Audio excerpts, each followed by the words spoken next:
Queridos hermanos, iniciamos la lección divina de este viernes 14 de febrero, memoria de los santos Cirilo monje y Metodio obispo. Por la señal de la Santa Cruz de nuestros enemigos, líbranos, Señor Dios nuestro, en el nombre del Padre, y del Hijo, y del Espíritu Santo. Amén. Señor mío y Dios mío, creo firmemente que estás aquí, que me ves, que me oyes. Te adoro con profunda reverencia, te pido perdón de mis pecados y gracia para hacer con fruto este tiempo de lección divina.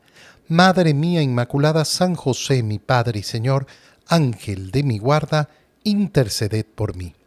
Continuando con la lectura del libro del Génesis, leemos el capítulo 3, versículos 1 al 8. De todos los animales salvajes creados por el Señor Dios, la serpiente era el más astuto. Un día le dijo a la mujer: ¿es cierto que Dios les ha prohibido comer de todos los árboles del jardín? La mujer respondió a la serpiente: no, sí podemos comer los frutos de los árboles del jardín, pero de los frutos del árbol que está en el centro, Dios nos ha prohibido comer y nos ha dicho que no lo toquemos, porque de lo contrario moriremos. La serpiente le dijo a la mujer: eso de que ustedes van a morir no es cierto.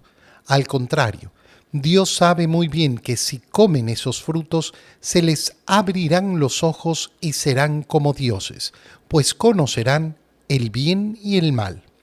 Entonces los frutos de aquel árbol le parecieron a la mujer apetitosos, de hermoso aspecto y excelentes para adquirir sabiduría.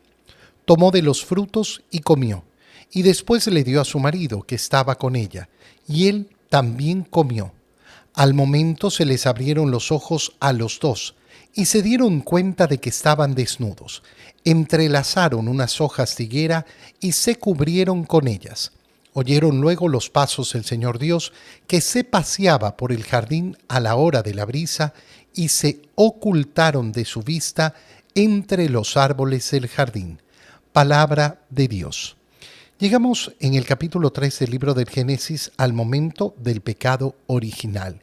Y esto es lo principal que ha querido transmitirnos el libro del Génesis.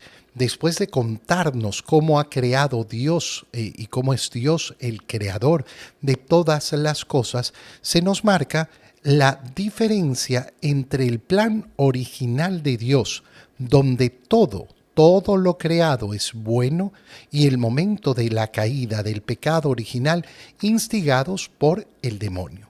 Aparece entonces esta serpiente. Fíjate cómo nos la muestra el libro del Génesis. De todos los animales salvajes creados por el Señor Dios, la serpiente era el más astuto.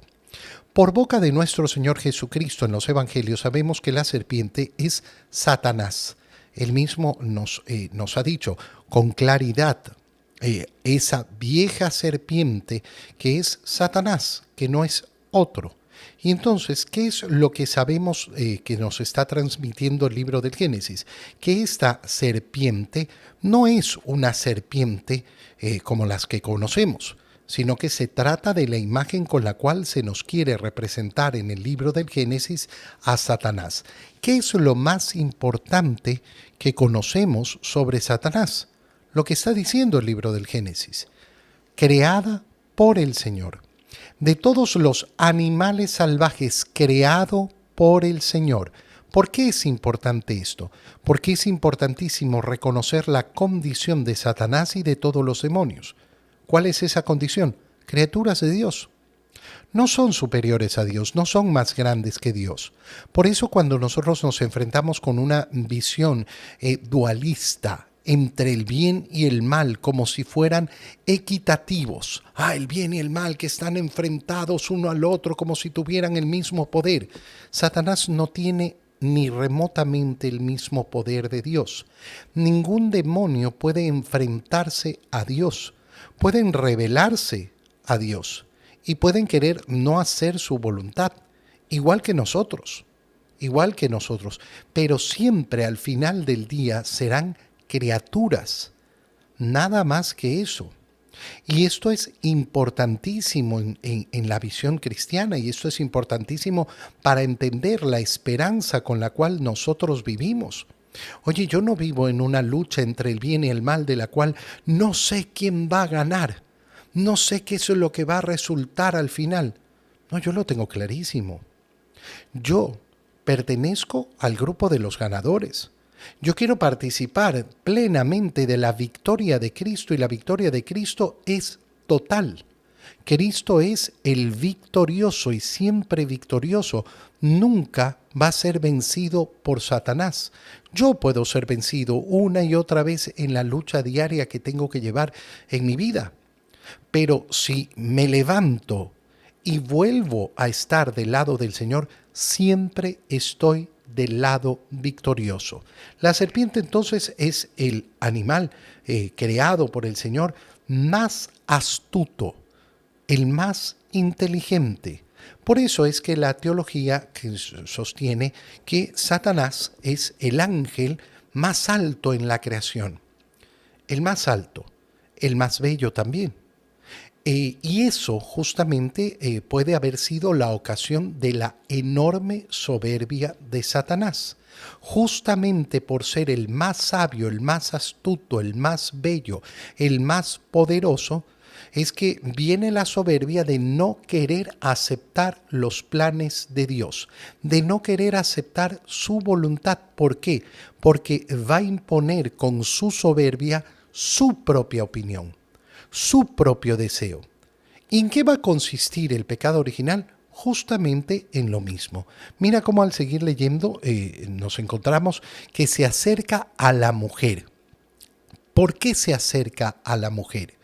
¿Por qué no se acerca al hombre? Aquí no podemos dar una respuesta absurda. Es que la mujer es el sexo débil. No, no, no. Se acerca a la mujer porque sabe lo que busca. Busca atacar al hombre y a la mujer. Bueno, para atacar al hombre, ¿cuál es el camino más sencillo? Buscar su debilidad. ¿Y cuál es la debilidad del hombre? La mujer. Por eso es que no sorprende que efectivamente cuando se quiere atacar al hombre se ataque a la mujer. Y no sorprende que cuando se quiere destruir profundamente a la humanidad se ataque profundamente a la mujer. Si yo ataco a la mujer, estoy atacando la parte débil del hombre. ¿Por qué? Porque el hombre siempre va a ser débil delante de la mujer. ¿Por qué? Porque se siente atraído hacia ella, porque siente su inclinación hacia ella. Y fíjate el modo en que ataca a la mujer. Porque si bien la mujer es la debilidad del hombre, Satanás también busca la debilidad de la mujer. ¿Y cómo la busca? Haciéndole una pregunta errónea, haciéndole una pregunta que es falsa. Satanás sabe perfectamente la respuesta y sin embargo elabora una pregunta como si no supiera. ¿Es cierto que Dios les ha prohibido comer de todos los árboles del jardín? Y la mujer entonces responde inmediatamente. ¿Por qué? Porque la debilidad, una de las debilidades de la mujer va a ser justamente ese deseo de corregir al otro. Y entonces, no, estás equivocado. Fíjate qué precioso es comparar esta escena con la escena de la Anunciación, donde María se enfrenta al ángel Gabriel y pone en duda el mensaje de Gabriel hasta que el ángel Gabriel no le comunica la plenitud del mensaje. Le hace una sola pregunta, porque no entra en diálogo. En cambio, la mujer, Eva, entra en diálogo con la serpiente para corregirlo.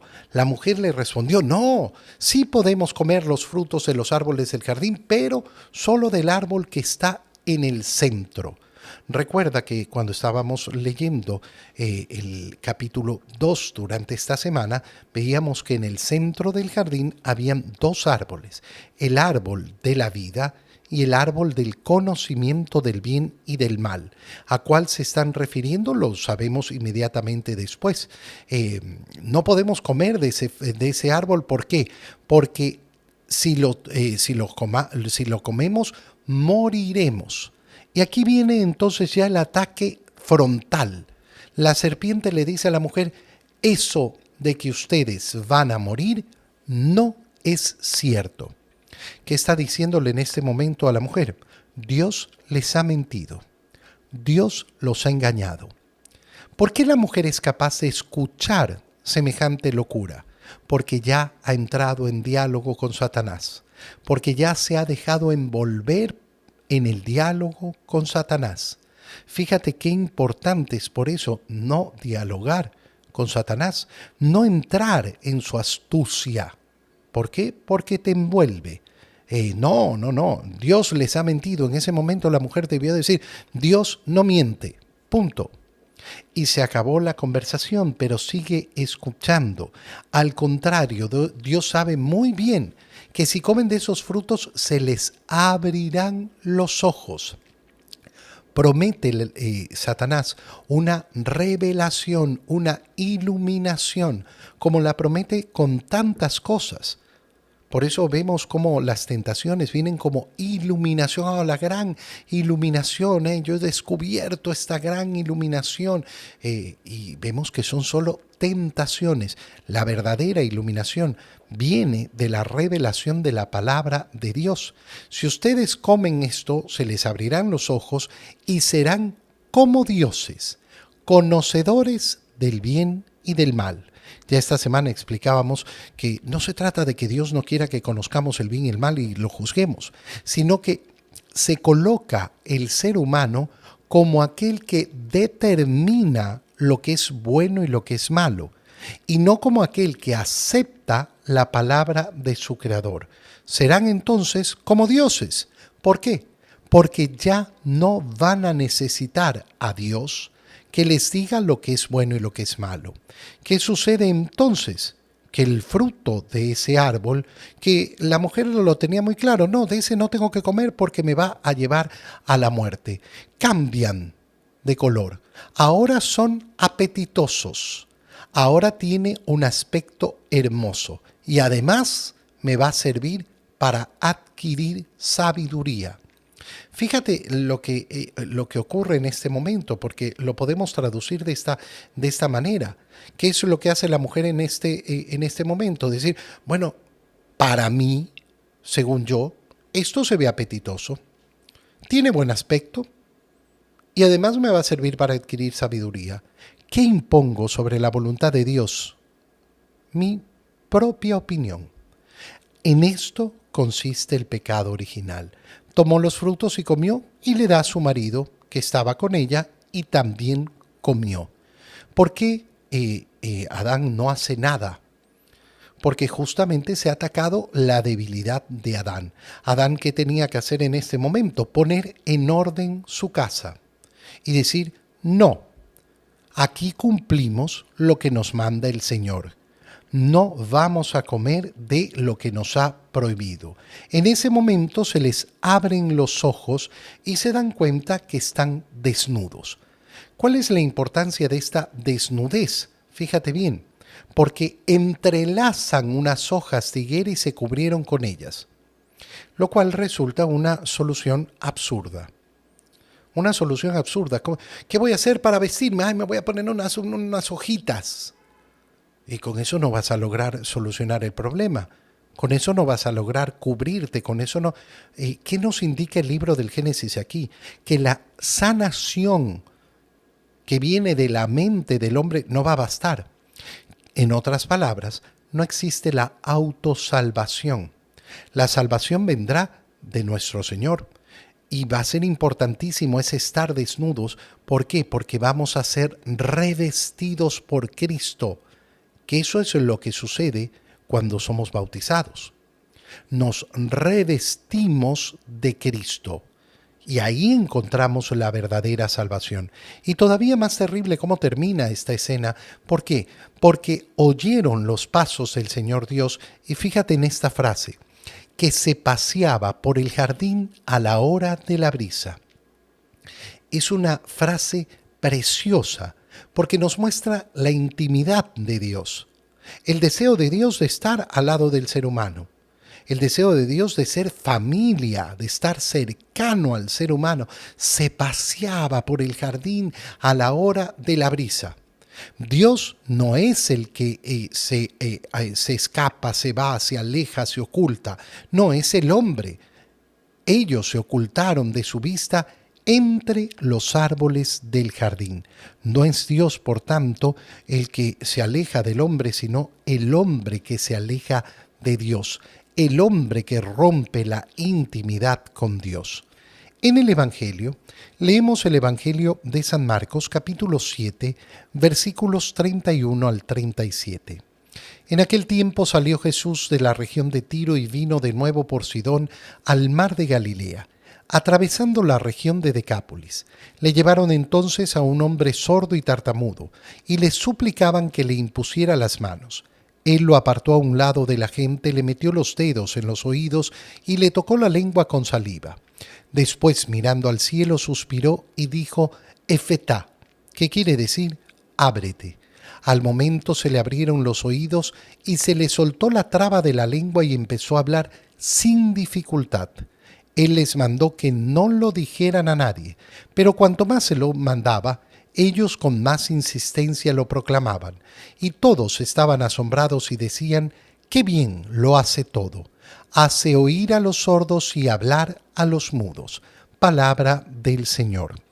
Llama la atención que este milagro de Jesús es un milagro que no se realiza solamente a través de su deseo, de su palabra, y no se realiza como vemos otros milagros con que bastaba tocarle el borde de su manto. En este milagro hay un proceso que quiere realizar el Señor. Y es importante, ¿por qué? Porque no todos los milagros se realizan del mismo modo. No todas las sanaciones se realizan del mismo modo y no se realizan en el mismo tiempo. Este proceso nos indica justamente cómo el Señor con cada caso va a actuar de una manera distinta. Fíjate el ejemplo del Evangelio de ayer, donde el Señor no ha hecho nada, ha querido que la humildad, la humillación de esa mujer fuera la que liberara a su hija de la posesión del demonio. Ahora, cuando está volviendo a Galilea, le presentan a un sordo y tartamudo y le suplican que le imponga las manos. Y él lo aparta, en primer lugar, lo aparta de la gente, lo lleva a otro lado. Qué bonito es este inicio de esa sanación, ese apartarme con Jesús, ese alejarme con Jesús, lo aleja de la gente. Muchas veces la sanación espiritual y la sanación física que necesitamos va a venir cuando yo me sé alejar de la gente para estar con Jesús. Le metió los dedos en el oído y le tocó la lengua con saliva. ¿Es este acaso un gesto de sanación porque hay algo oculto en la saliva? No.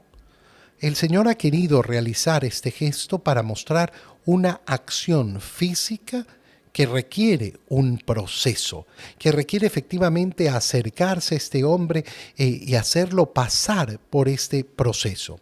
Le dice además, Efetá, que quiere decir, ábrete. Y este rito, el rito del Efetá, lo realizamos en el bautizo. Lo realizamos cuando bautizamos a un niño, le ponemos los dedos en los oídos y en la lengua. ¿Para qué? Para decirle que escuche la palabra de Dios y pueda proclamarla. Es decir, es decir, que la Iglesia reconoce en este milagro del Señor una acción que va más allá de la sanación material, de la sanación física, sino que hay un elemento espiritual en esta sanación. Y claro, porque nosotros necesitamos espiritualmente también ser capaces de escuchar. Yo puedo tener mis oídos funcionando, pero resulta que estoy trabado espiritualmente para escuchar la palabra de Dios. Puede que la boca me funcione y puedo hablar con normalidad, pero resulta que no puedo proclamar la palabra del Señor. Y entonces qué bonito es hoy día leyendo este Evangelio, decirle al Señor, Señor, Yo quiero que me abras los oídos. Yo quiero que destrabes mi lengua.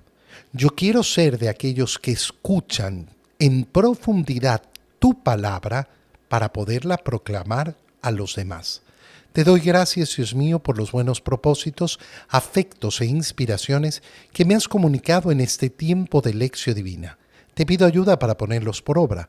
Madre mía Inmaculada, San José, mi Padre y Señor, Ángel de mi guarda, interceded por mí. María, Madre de la Iglesia, ruega por nosotros. Queridos hermanos, que el Señor los bendiga y los cuide en el nombre del Padre, y del Hijo, y del Espíritu Santo. Amén. Que tengan todos un muy feliz día.